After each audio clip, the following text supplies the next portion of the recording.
Today, I'm showing you how to make this incredibly delicious, smooth, and creamy pumpkin no-bake cheesecake. Now, the crust is baked, but the filling is not, so this uses cream instead of eggs. It is so delicious. Perfect for fall and winter, especially for holiday desserts. The full written recipe is in the description, so don't you worry, you're gonna love this recipe. To start with the crust, I have a 10-ounce box of ginger snaps that I crushed up in the food processor. I added a stick of unsalted melted butter and a little pinch of salt. You can do this in a gallon-size Ziploc bag. If you don't have a food processor, just crush up the cookies first, add it in the butter, and then the salt. And then once that's pressed evenly into your dish, just bake it for 10 minutes at 350 and let cool. Now we have 4 blocks of softened cream cheese that we beat up for about 5 minutes with a hand mixer. We're adding in some sugar, vanilla, our spices, and pumpkin puree.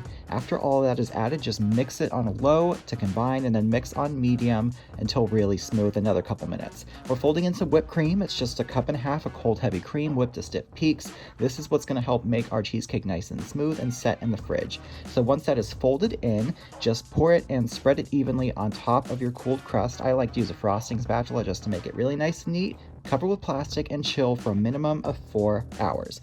Now for the topping, you can optionally make cinnamon whipped cream. It's just cold heavy cream, sugar, vanilla, and cinnamon. Whip it up to stiff peaks and you can pipe or spread it on top. I like to throw some nutmeg and ginger snaps on top just to kind of help measure the slices. And there you have it. So good.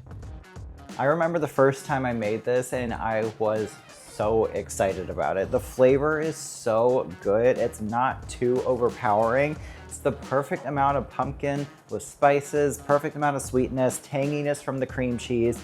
It's just a perfect combination. Once again, the full written recipe in the description, along with links to my other social media. Be sure to leave me a thumbs up, some comments down below, and of course, hit that subscribe button. Thank you guys so much for watching, and I'll see you next time.